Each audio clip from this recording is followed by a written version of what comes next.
24. Isang dating kapitan ng barko ang inaresto dahil sa pamimeke umano ng kanyang NBI clearance. Ang suspect ay marami din naman ng kaso ng swindling at estafa. Itinanggi naman ito ng suspect. Si Emil Sumangil, naka-alerto 24. Kung pagbabatayan ng mga dokumentong nakuha mula sa NBI, papalo na sa mahigit 20 kaso ng swindling at estafa ang kinakaharap ng suspect na si retired Captain Herminio Erorita. Ito ngayon ang bineberifika ng Manila Police District. Si Erorita, na ngayon 74 na taong gulang, ay nagsilbing kapitan ng isang cargo vessel sa loob ng mahigit 30 taon at ngayon ikatlo sa pinakamataas na opisyal ng isang shipping company na nakabase sa Maynila.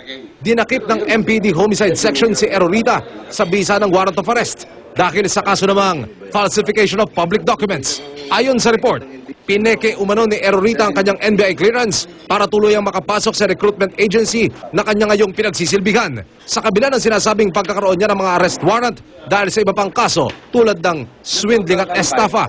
Kung papansinin daw ang NBI clearance ng suspect, nakatagilid siya sa larawan. Pagpapatunay lamang daw na ginawa ito ni Erorita para hindi makilala. Sagot naman ni Erorita, gimmick lang ito ng mga kalaban niya sa kumpanya na umaasinta sa kanyang pwesto. I did not receive any notice of all those cases as a charge against me.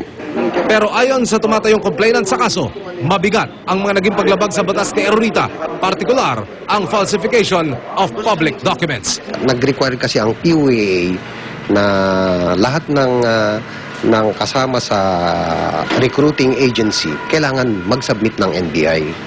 So nag-submit siya ng NBI, nakatagilid, naka-side view. So very obvious na fake yung sinabit niya. Emil Sumangil, alerto 24.